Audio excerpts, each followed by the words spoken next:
March 1 முதல் March 9 வரை தமிழ்நாட்டில் நடந்த கொலை சம்பவங்கள் குறித்து வெளியாகும் தகவல்கள் பெரும் அதிர்ச்சியை ஏற்படுத்தியுள்ளது. கடந்த சில நாட்களில் மட்டும் பல மாவட்டங்களில் நடந்த கொலைகள் மாநிலத்தின் சட்ட ஒழுங்கு நிலை குறித்து கேள்விகளை எழுப்பியுள்ளது. குறிப்பாக நாங்குநேரி பகுதியில் பட்டியலின மாணவர் மீது நடந்த கொடூர தாக்குதல் மாநிலம் முழுவதும் அதிர்ச்சியை ஏற்படுத்தியது. மாணவர் எதிர்த்து கேள்வி கேட்டதற்காக இரவில் வீட்டுக்குள் புகுந்த கும்பல் அரிவாளால் தாக்கிய சம்பவம் சமூக வலைதளங்களிலும் அரசியல் வட்டாரங்களிலும் கடும் எதிர்ப்பை ஏற்படுத்தியது. அதேபோல் கே நகர் பகுதியில் வாகனம் நிறுத்துவது தொடர்பான தகராறில் பாதுகாப்பு காவலர் வேல்முருகன் தாக்கப்பட்டு பின்னர் உயிரிழந்த சம்பவம் பெரும் அதிர்ச்சியை ஏற்படுத்தியது. மேலும் திரிசூலம் அருகே வீட்டுக்குள் புகுந்த கும்பல் 2 பேரை அரிவாளால் வெட்டி கொண்ட சம்பவம் பழிக்கு பழி கோணத்தில் போலீசார் விசாரணை நடத்தி வருகின்றனர். இதேபோல் சிவகங்கை மாவட்டம் பகுதியில் பைக் மோதலை தொடர்ந்து ஏற்பட்ட தகராறில் ஒருவர் வெட்டி கொல்லப்பட்ட சம்பவமும் பதிவாகியுள்ளது. மேலும் குடும்ப தகராறுகள் காரணமாக மனைவி கொலை, குடிக்க பணம் தராததால் மகன் தாயை கொன்ற சம்பவம் போன்ற பல சம்பவங்களும் தொடர்ந்து வெளிவந்து கொண்டிருக்கின்றன. தமிழ்நாட்டில் இத்தனை கொலைகள் நடக்க காரணம் என்ன? சட்ட ஒழுங்கு நிலை சரியாக உள்ளதா?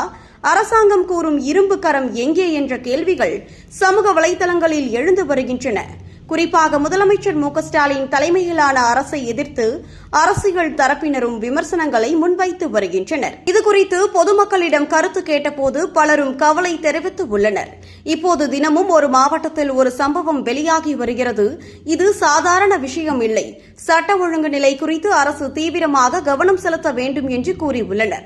மேலும் சிலர் சிறிய தகராறுகள் கூட இன்று உயிர் போகும் அளவிற்கு போய்விடுகிறது. சமூகத்தில் பொறுமை குறைந்து வருகிறது. அதே நேரத்தில் குற்றவாளிகள் மீது உடனடி மற்றும் கடுமையான நடவடிக்கை எடுக்கப்பட வேண்டும் என்றும் கூறினர். அரசு எப்போதும் இரும்பு கரம் கொண்டு நடவடிக்கை எடுப்போம் என்று கூறுகிறது. ஆனால் தொடர்ந்து இத்தனை சம்பவங்கள் நடப்பது மக்கள் மத்தியில் சந்தேகத்தை ஏற்படுத்துகிறது.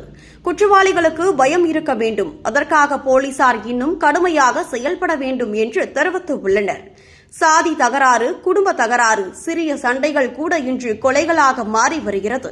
இதற்கு சமூக விழிப்புணர்வும் சட்டத்தின் கடுமையான நடவடிக்கை தேவை. தமிழ்நாட்டில் அமைதி மற்றும் பாதுகாப்பு நிலை உறுதி செய்யப்பட வேண்டும். தொடர்ந்து நடக்கும் இந்த கொலை சம்பவங்கள் மக்களிடம் அச்சத்தை ஏற்படுத்தியுள்ளது. அரசு உடனடி நடவடிக்கை எடுத்து குற்ற செயல்களை கட்டுப்படுத்த வேண்டும் என்று வலியுறுத்தினர்.